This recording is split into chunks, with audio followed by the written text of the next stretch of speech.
people. I want to thank my brother for that wonderful introduction. I am glad he and I are related, and so that he is not running for office and I have a worthy opponent. I want to first acknowledge my parents, Edward and Ruby McKnight. They're both here this evening. Give them a hand.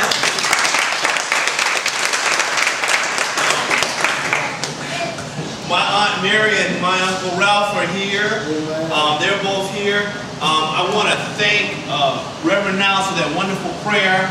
I want to especially thank my campaign staff. You know, if you want to be good, you have to surround yourself with great people. And I am proud to say that I have great people with me. You don't have to run behind them. You don't have to beg them. And if anything, they push me more than anything else. So I'm extremely grateful. There's not a paycheck big enough. And guess what? They volunteer. So I don't care how many chances I get to say it. I want to express my gratitude to them because they can find something else to do on Wednesday night, Bible study, amen, anything, but they're here for me. I especially want to say thank you to County Councilman Butch Woods. He has been instrumental in this whole thing, and he is not paying lip service to you all when he tells you he's more into my campaign than his. And I got to tell you, 95% of the time when we talk, it's about my campaign. And it's not necessarily me just want to talk about the campaign. He wants to know, and he's always on point with good advice. And so I'm grateful to that. I also wanted to just say thank you to the people of Lake City.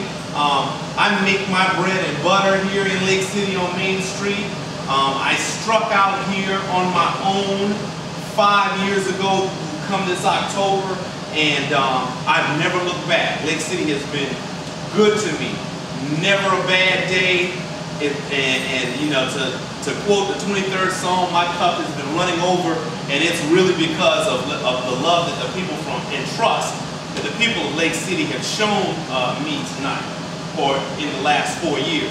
The video was done by a young man named Positive K. I don't know if you all remember the song, What's Your Man Got to Do With Me? Remember that song from about oh God, that's almost 20 years ago. Yeah, I was in high school. No, yeah, I was in high school. I was in the Army. Well, he did that video, and he did a wonderful job on that video. And I'm proud to say that he is from Kingstree. And so that's just an indication of what the talent that we have here in this area. People may ask, and I want you to know, if you hadn't noticed already, I'm running for State Senate District 32. Because, ladies and gentlemen, it is time for us to change the way things are run here. You all live, thank you very much. You all live in Lake City, and I have to tell you, growing up as a little boy, Lake City was the place to come. I believe you all, you didn't have Kmart, but you had a Bible. We just got a Bible, but you always seem to have things. And I'm from Williamsburg, and I'm from Salters. And I don't know if you have friends and neighbors in Salters, but you need, or in Williamsburg County, but you need to talk to them, and they'll tell you about how things aren't going the way that they should. Common sense would say that things should be better 20 years in the future than they are in the past. But I have to tell you, I graduated high school in 1992, and Kingstree Senior High had 1,300 students. D, how many it's got now? 640.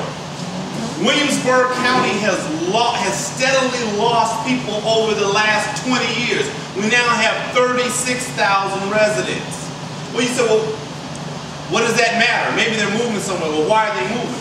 They're moving because there's no opportunity there.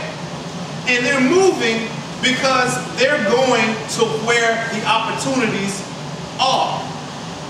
And you see it mirrored a little bit here in Lake City, or not as bad as in Williamsburg County, but it's in Lake City. I'll give you a classic example for the people who are parents or grandparents. Around graduation time, or better, most importantly, around this time of the year, your high school seniors are about to graduate, and you're beaming with pride. But one of the conversations I think that 9 out of 10 of you are going to have with your babies is, where you going, and don't come back here. And everyone has gotten that speech, and everyone's been given that speech. And it's not that we don't love home, and it's not that you really in your heart don't want your kids to be here, but you want them to thrive, because every parent wants to see their offspring do better than they did. And you know in your heart of hearts, because you put your children first, the chances are they can't do it here. Now, for too long, we have let small-minded thinking get us in a situation that puts us to where we can't grow. Well, what do you mean by that, Mr. McKnight? Well, let's deal, and I'm sure you saw it on the news, our landfill issue. The issue is not whether or not we should have had or not had a landfill. The issue is that we had 17 years to get a landfill in Williamsburg County or not have one, and plan for not having one. But what did we end up with? We ended up with a household increase of every household tax increase of $130 per household, and we ended up having to pay $2+ million of our money to break contracts that were done by our leadership. Well, what do you mean by that? I have to give you the history. In 1995, DHEC, the Department of Health and Environmental Control, ordered Williamsburg County to close its landfill. Why? Because it was the only landfill in the entire United States that was unlined. For a landfill to function, now they have to have a lining. That's what they make at GSE in King Street. But ours didn't have a lining. So they told us, close your landfill.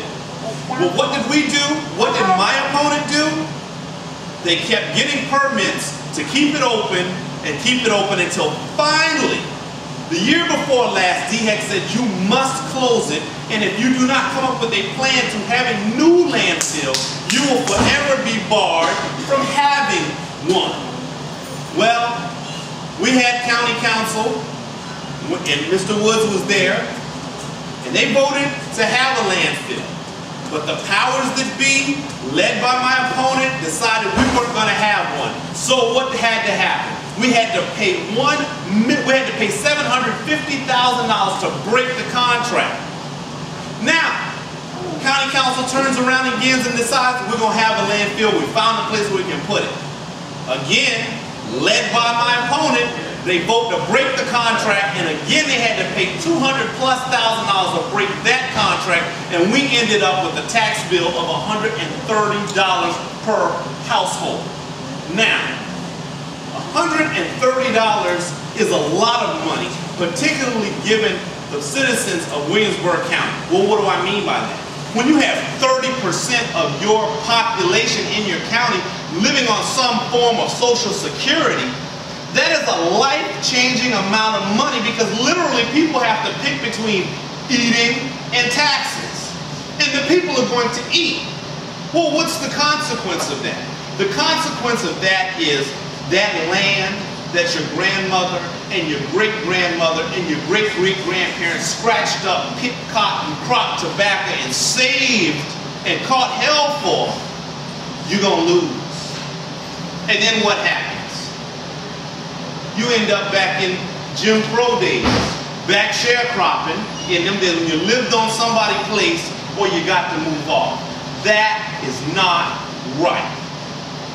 Ladies and gentlemen, you have a choice to make. Now, you will say, well,